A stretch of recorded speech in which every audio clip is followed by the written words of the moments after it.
तेबे देखुनु फ्रेंड्स आज हूँ 6 तारिख तेबे ओडिशा पुलिस ऑफिशियल वेबसाइट रे एक बहुत बड़ लाटेस्ट अपडेट आसी पहुंची जोटा आपने शुणिले जानिले आश्चर्य हेबे किंतु आश्चर्य हवा किसी आवश्यकता नहीं। ठीक अच्छे तेणुक असंभव को संभव कर कैपेसिटी अच्छी हाईकोर्ट रे। ठीक अच्छे मुझे आपको जहाँ कहूँ मो कथाटा शुण।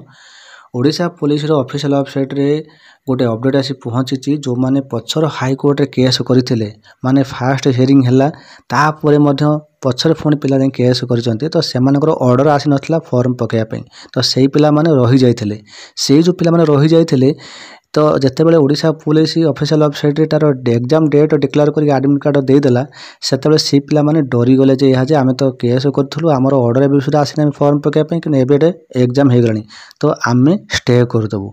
तो जहाँफल से दिन सन्धार मुझे सब जिन कही घटनाटा कौन किंतु आपण मानक मु प्रथम क्लीयर करूँ से पिला मानक भाई तुम कूल माइंड रे थोड़ा चिंता कर तुम्हें माने हुए तो मते कौ मोटिव रे तुम माने ईर्षा करूँ मुझे जानी कि तुम मानक जी भी किसी शिखौ तुम जो भूल कथा तुम मानक शिखा जाऊँगी जी भी शिखौते कथा जमारू शुण ना लाइफटा हूँ तुम मानकर। ठीक अच्छे तेणुक तुम मैंने नेता पछरे पड़ी जय जयकार कर सहित समय बितेब समय बर्बाद कर से बड़ बड़ गाड़ी घोड़ा करके चढ़े तांकर आयास करेंगे तुम जय जय करी कौन तुम लाइफ नष्ट हो तुम समय ही बर्बाद हो। मुझे आपको सीधा कथा कहूँ शुण तो बर्तमान आपण पाखे समय बहुत कम अच्छी तो किए कौन कहूँ से सब जिनस को मुंडरे हटई दियो निज पाखरे जो समयटी अच्छी से समयटा को बहुत मूल्यवान भाविकी आप फॉर्म पकाइके पढ़ापढ़ी कर आपण पाखे समय नहीं।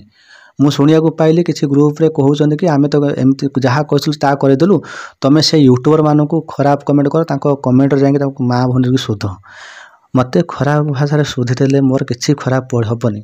ठीक अच्छे तेणुक तुम मानक ही असुविधा हो मोर किसी असुविधा हेनी आउ बाकी रहा उल्टा मुल्टा काम उल्टा मुल्टा कथबार्ता करने मुझे सोशल मीडिया को आसीनी आउ जदि भी मुझे चाहिए तो मुझे किसी काम करती किंतु मो कह कथा है तुम मान पाखे समय कौन तुम मूल्यवान है मुझे जानी कि मो समय बहुत मूल्यवान मुझे पिला कहूँ पाठ पढ़ तुम जो ये केसटा कर पैसा खर्च कर केस कर तो खालीटा मागणाटा तुम केस कर पैसा खर्च कर केस कर तुम पैसा खर्च कर जेहेतु केस कर तुम फेवर कोर्ट देती जेहेतु तुम फॉर्म पकईकि पढ़ापढ़ी कर किए कहे क्या शुद्ध किए कहे ता आनार एमती कह भाई ये सब जिन करनी क्या पछर पड़ ना प्रथम निज पछरे पड़ जो निज सक्सेस हो तुम पछर लोक आपे आपे आसबे कहारी पछर पड़ ना। ठीक अच्छे तो ये आसतु मुझे पूरा क्लीयर करके कहूँ बुझे शुण। तो जितेबाला हाईकोर्ट पिला केस करते तो 4-5टा वकिलों पाख जरिए केस करते तो पाखापाखि केते मु तो जहाँ अनुमान करुँची मत जहाँ माने अपडेट पहुँची 10,000 पाखापाखि पिला कौन केस कर तो कौटी 60टा पिला कौटी 50टा पिला कौटी 800-900 पिला कौटी 300-400-500 पिला एमती सब सब अलग अलग वे सब ग्रुप होकर कर। तो प्रथम जो हियरिंगटा है तो से ऑनलाइन जो आवेदन करने देला टाइम तो सेटा हूँ कौन ना 15 तारिख रु आपंकर लास्ट डेट रखिला 15 तारिख आपर लास्ट डेट था 20 तारिख आप सब एडिटिंग करने टाइम देता। तो आप समस्त जानते प्रायतः 90% पिला माने फास्ट हियरिंग रे पिला माने फॉर्म पकईदेले गोटे हियरिंग पर पुणी जाकि हाईकोर्ट केस फाइल हो जो केस फाइल हो जो केस टैग हो जाए तो से ऑर्डर आसी ना।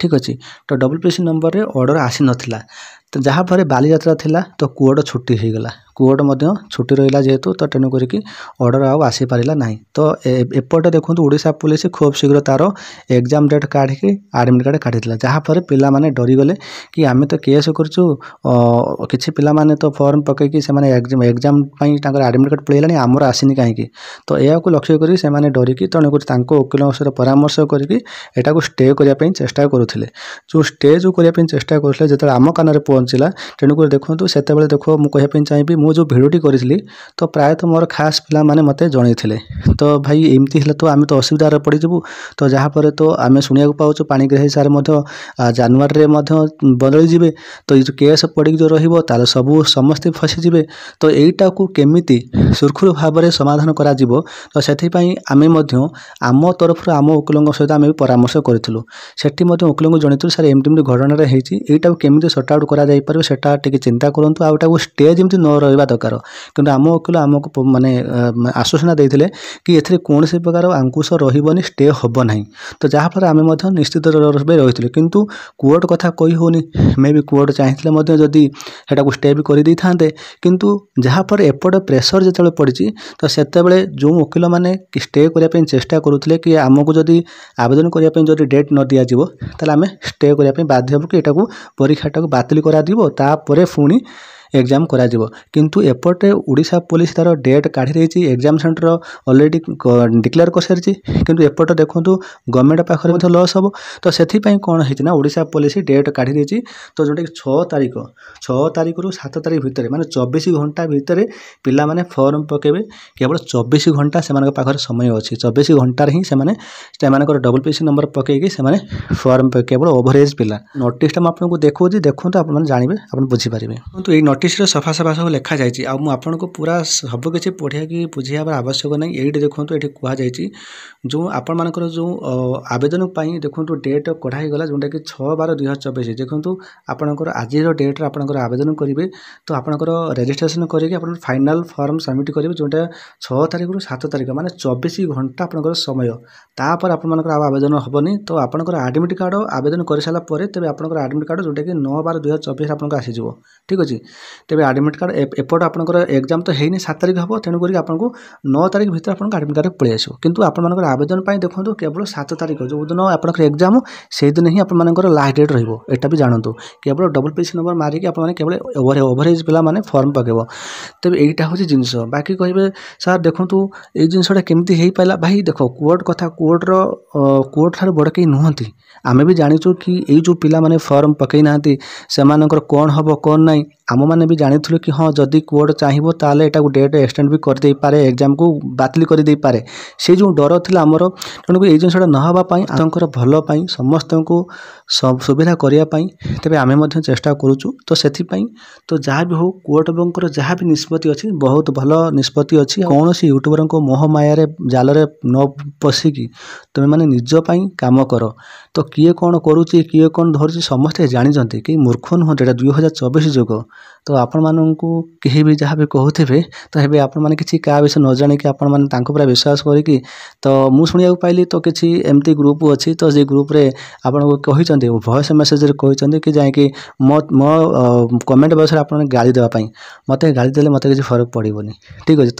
ତୁମମାନଙ୍କର ହିଁ ସମୟ ନଷ୍ଟ ହେବ। ଆଉ ତୁମେମାନେ ସେ ଖରାପ କମେଣ୍ଟ କଲେ ତମେ ହିଁ ପଡ଼ିବ, କିଛି ଫରକ ପଡ଼ିବନି। ଆଉ ବାକି ରହିଲା ମୁଁ ସେଇମାନଙ୍କ ସହିତ ଲଢ଼େ ଯିଏ ମୋ ସମାଜ ସ୍କନ୍ଦ, ମୁଁ ସେଇମାନଙ୍କ ସହିତ ଲଢ଼େ। ଆଉ ମୁଁ ଲଢ଼ିବା ପାଇଁ ଆସିନି।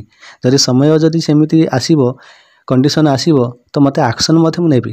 କିନ୍ତୁ ସେମିତି ହାତରେ ଚୁଡ଼ି ପିନ୍ଧିକି ବସିବା ପିଲା ମୁଁ ନୁହେଁ। କିନ୍ତୁ ଠିକ୍ ଅଛି। ତ ମୁଁ ନ୍ୟାୟ କଥାରେ କୁହେ। ଆଉ ଯେତିକି ଦେଖିବି ଯଦି କିଛି ସେମିତି କିଛି ଭୁଲ ଭାଲ କିଛି କେହି କରିବା ପାଇଁ ଚେଷ୍ଟା କରୁଛନ୍ତି କି ମୋତେ ବଦନାମ କରିବା ପାଇଁ ଚେଷ୍ଟା କରୁଛନ୍ତି କି ମୋତେ ସୋସିଆଲ ମିଡ଼ିଆରେ ଯଦି ମୋତେ ସେକ୍ସୁଆଲ୍ ହାରାସମେଣ୍ଟ କରିବା ପାଇଁ ଚେଷ୍ଟା କରିବେ, ସେତେବେଳେ ମୁଁ ଆକ୍ସନ୍ ନେବି, ସେଥିରେ କିଛି ଅସୁବିଧା ନାହିଁ। କିନ୍ତୁ